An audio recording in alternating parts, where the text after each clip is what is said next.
नमस्कार दोस्तों, मैं हूं आपका दोस्त प्रीतम कुमार और स्वागत है आपका अपना चैनल इन्फो चौक में।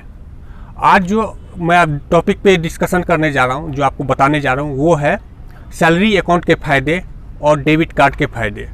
तो आप इस वीडियो को शुरू से अंत तक ज़रूर देखिएगा, क्योंकि सैलरी अकाउंट के जो फ़ायदे होते हैं वो नॉर्मली हर एक इंसान को पता नहीं होता है, और जो डेबिट कार्ड के फ़ायदे होते हैं वो भी पता चलेगा कि डेबिट कार्ड का क्या फ़ायदा होता है।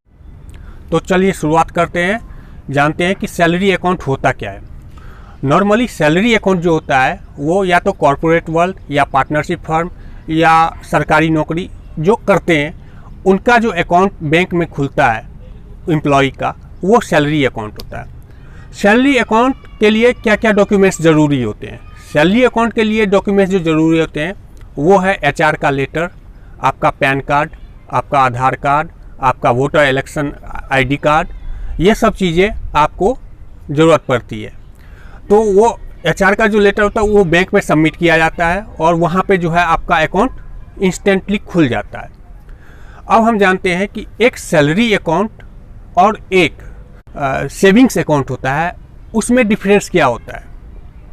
सैलरी अकाउंट जो होता है उसमें बहुत सारे फैसिलिटीज़ मिलते हैं जो कि आपको सेविंग्स अकाउंट में भी मिलेंगे, लेकिन सैलरी अकाउंट में वो आपको मुफ्त सेवाएं मिलती हैं और सेविंग्स अकाउंट में आपको उसके लिए कुछ पैसे पेमेंट करने पड़ते हैं। कौन कौन सी चीज़ें ऐसी है जो सैलरी अकाउंट को सेविंग्स अकाउंट से बेटर बनाती है? पहला है कि आप अगर ऑनलाइन पेमेंट करते हैं तो ये आपका मुफ्त ट्रांजैक्शन होता है। अदरवाइज अगर आप सेविंग्स अकाउंट होता है तो आप में उसको कुछ चार्जेस उसको देने होते हैं। दूसरा NEFT, RTGS, इस प्रकार की अगर पेमेंट करते हैं तो भी ये चार्ज आपके जो है सैलरी अकाउंट से आपका मुफ्त में होता है, जबकि आपको जो सेविंग्स अकाउंट होता है उसमें कुछ ना कुछ चार्जेस लगते हैं। तीसरा है अगर आपका चेकबुक इशू किया जाता है और जो SMS जो सुविधा दी जाती है इसमें भी आपको मुफ्त सुविधा मिलती है सैलरी अकाउंट में, और जो है आपका सेविंग्स अकाउंट में ये सब चीज़ें मुफ्त सुविधा नहीं मिलती है। तो ये तो हुए सैलरी अकाउंट्स के कुछ बेनिफिट। अब हम जानते हैं कि जो सैलरी अकाउंट में जो आपको जो डेबिट कार्ड दिया जाता है या सेविंग्स अकाउंट में, ये आपका जो है इस बात का जानकारी बहुत कम लोगों को है कि जो डेबिट कार्ड होता है उसके जो द्वारा जितने भी आपको ट्रांजैक्शन होते हैं वो 5, 7, 10 ट्रांजैक्शन तक मुफ्त देते हैं, उसके बाद वो कुछ चार्ज लेते हैं। लेकिन सैलरी अकाउंट में जो है आपका जितना भी ट्रांजैक्शन करते हैं सेम बैंक से, वो आपका सारा विदाउट चार्जेबल होता है।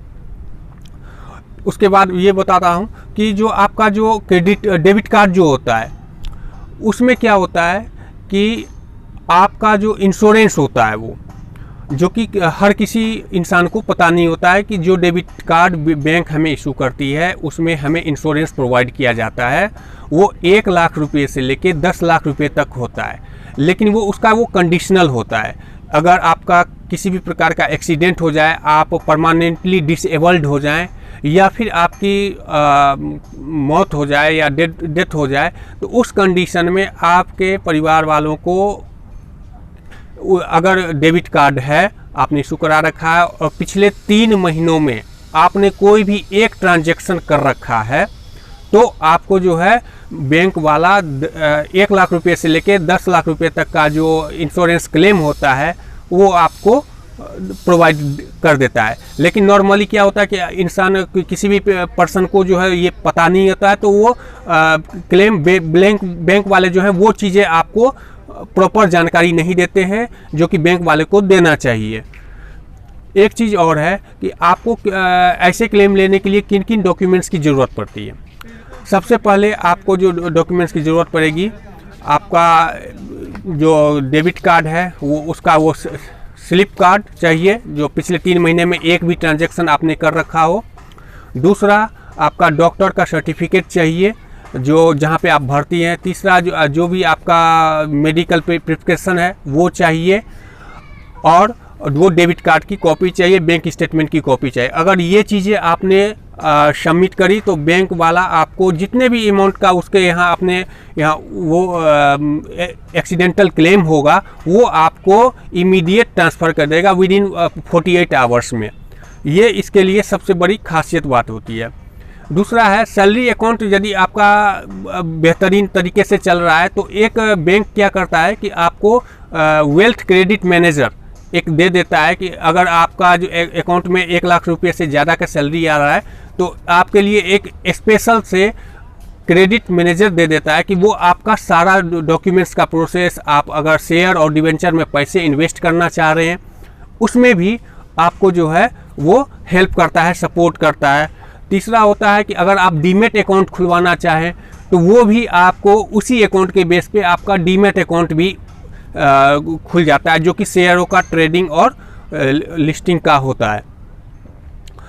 और यहाँ ध्यान देने वाली बात एक ये भी है कि अगर आपका सैलरी अकाउंट है और आपने बीच में ही नौकरी छोड़ दिया तो बैंक वाले क्या करते हैं कि 3 महीने तक वेट करते हैं। अगर 3 महीने तक आपके अकाउंट में आपकी सैलरी नहीं आई तो उस अकाउंट को वो नॉर्मल सैलरी अकाउंट में तब्दील कर सकते हैं।